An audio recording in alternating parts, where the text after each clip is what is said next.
hari ini saya akan membahas salah satu novel terkenal, yaitu karya Marah Rusli, Siti Nurbaya, Kasih Tak Sampai.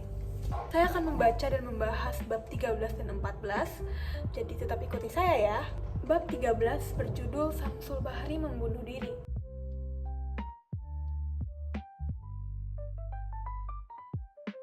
Pada malam hari, Samsul Bahri di kamarnya melihat sosok bayangan putih yang menyerupai Nurbaya. Hal ini membuat dia gelisah dan tidak dapat tidur semalaman. Pada keesokan harinya, dia menceritakan hal ini kepada sahabatnya Arifin.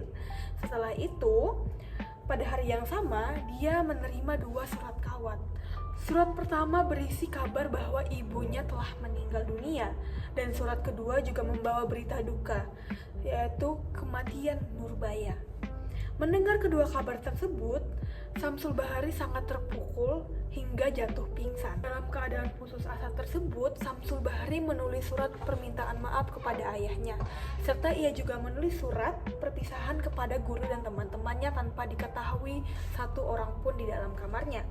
Setelah itu, ia berpamitan kepada sahabatnya Arifin.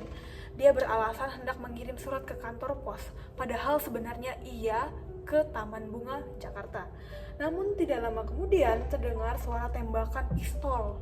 Samsul Bahri membunuh diri di Kebun Bunga, Jakarta.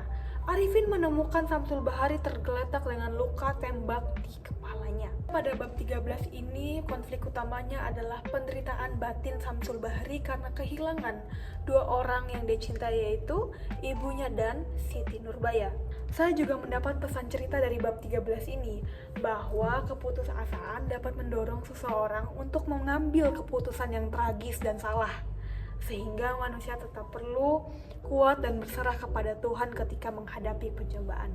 Bab 14 berjudul 10 tahun kemudian.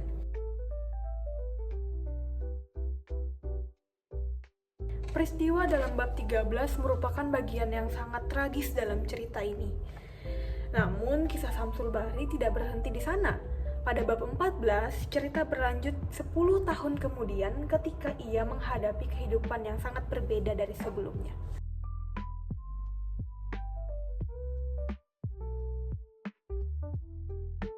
Pada bab 14, bab ini terjadi setelah 10 tahun kejadian tragis tersebut. Pada bab 14 ini, cerita dimulai di Cimahi, Jawa Barat. Dalam cerita ini, terdapat 2 orang perwira militer berjalan bersama dan berbincang-bincang. Kedua perwira militer ini bernama Letnan Mas dan Letnan Vansta. Vansta memiliki sifat ceria dan memandang hidup dengan santai, sedangkan Letnan Mas terlihat lebih pendiam dan sering menunjukkan kesedihannya.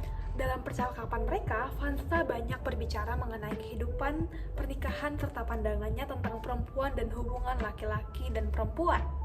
Percakapan tersebut menunjukkan perbedaan cara pandang antara kedua tokoh tersebut, yaitu Letnan Mas dan Letnan Vansta. Vansta merasa hidup harus dinikmati dengan santai dan penuh kegembiraan.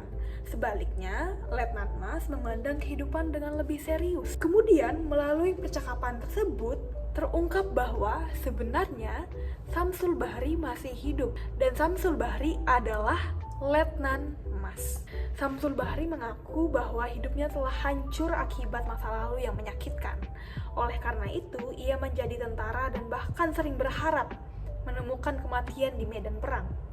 Namun hingga saat itu ia masih hidup dan menjalani kehidupannya sebagai seorang perwira militer. Hingga pada bab 14 ini, konflik utamanya adalah perjuangan batin Samsul Bahri karena ia masih tetap hidup dengan rasa bersalah atas masa lalunya. Setelah membaca keseluruhan bab 14 ini, saya mendapat pesan moral yang sangat penting, bahwa masa lalu yang menyakitkan memang memengaruhi kehidupan seseorang.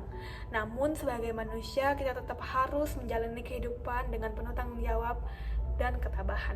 Demikianlah pembahasan singkat saya mengenai bab 13 dan bab 14 dari novel Siti Nurbaya, Kasih Tak Sampai. Kedua bab ini menunjukkan bagaimana penderitaan, kehilangan, dan masa lalu yang menyakitkan dapat mempengaruhi kehidupan seseorang. Namun dalam cerita ini kita juga dapat belajar bahwa manusia harus tetap bertanggung jawab dan tidak menyerah ketika menghadapi berbagai cobaan hidup. Sekian dari saya, Aulia Tripka, terima kasih.